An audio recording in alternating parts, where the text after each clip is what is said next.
जानिए अपने जीवन में गरीबी और दुख का असली कारण। ये कहानी है गौतम बुद्ध और एक दुखी भिखारी के बीच की, जिससे जीवन का बहुत अच्छा ज्ञान मिलता है। एक बार महात्मा बुद्ध एक गांव में अपने शिष्यों सहित घने पेड़ की छांव के नीचे बैठे थे। आसपास के गांवों से बहुत से लोग अपनी मानसिक समस्याएं लेकर महात्मा बुद्ध के पास आ रहे थे। महात्मा बुद्ध उन सब की मानसिक परेशानियों का समाधान देते। सब लोग खुशी खुशी अपनी समस्याओं का समाधान पाकर वहां से लौट रहे थे। वहीं से कुछ दूर बैठा लोगों को बुद्ध के पास जाते देख एक दुखी भिखारी अपने भाग्य को कोसता हुआ यही सोचने लगा कि अभी कुछ देर पहले तो ये लोग दुखी मन से मुंह लटकाए उन महात्मा के पास गए थे, और अब इतना खुश होकर कैसे वापस लौट रहे हैं। आखिर माजरा क्या है? जरा मैं भी जाकर देखूं कि वो महात्मा ऐसा कौन सा खजाना बांट रहा है इन लोगों को। वे इतने प्रसन्न हुए कि उनके चेहरे लाल हो गए। जब वो दुख भिखारी कुछ नजदीक गया तो उसने देखा कि ये महात्मा तो लोगों को प्रवचन देकर लोगों के दुख का निवारण कर रहे हैं। यह देखकर भिखारी के मन में भी तीव्र इच्छा हुई कि क्यों न मैं भी इन महात्मा को अपना दुख बताऊं। मुझे भी अपने दुख का समाधान अवश्य मिलेगा। बस फिर क्या था, समाधान पाने की लालसा लिए भिखारी महात्मा बुद्ध के सामने पहुंचा और हाथ जोड़कर प्रणाम करते हुए बोला, हे महात्मा बुद्ध, मैं भी लोगों की मदद करना चाहता हूं।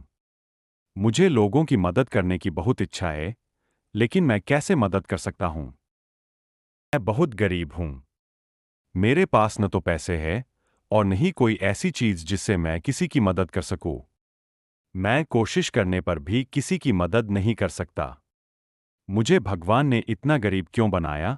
हे महात्मा, मुझ पर कुछ कृपा करो। इतना बोलते हुए भिखारी रोने लगा।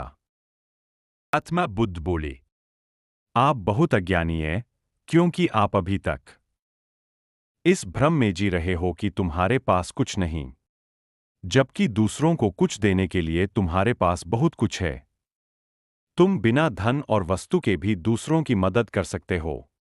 तुम्हारे पास जुबान है, जिससे तुम मीठे शब्द बोलकर किसी के दुखी चेहरे पर मुस्कान ला सकते हो। इन्हीं शब्दों की ताकत से तुम किसी के भी टूटते हौसलों को फिर से मजबूत कर सकते हो। इन शब्दों की शक्ति से आप किसी के भी मन में सकारात्मक विचारधारा के बीज बो सकते हैं और उसे गलत रास्ते पर जाने से रोक सकते हैं। तुम्हारे दो हाथों से किसी भी कमजोर या लाचार व्यक्ति की सहायता कर सकते हो। आपके दो आंखें किसी अंधे को रास्ता दिखा सकते हैं। तुम किसी के लिए दुआ कर सकते हो, लेकिन अज्ञानतावश तुम अब तक इस बात को समझ नहीं पाए और इस भ्रम में अब तक जीते रहे कि तुम्हारे पास मदद करने के लिए कुछ नहीं। किसी की मदद करने के लिए धन और वस्तु का होना अनिवार्य नहीं है। बिना धन और वस्तु के भी हम कई प्रकार से लोगों की मदद कर सकते हैं। दोस्तों, आजकल बहुत से लोग यह सोचकर दुखी होते हैं कि मेरे पास ये नहीं है, बल्कि जो आपके पास है उसी में संतुष्ट रहना सीखें और बिना मतलब के लोगों की मदद करें। इन्हीं से आपको परम सुख की प्राप्ति होगी।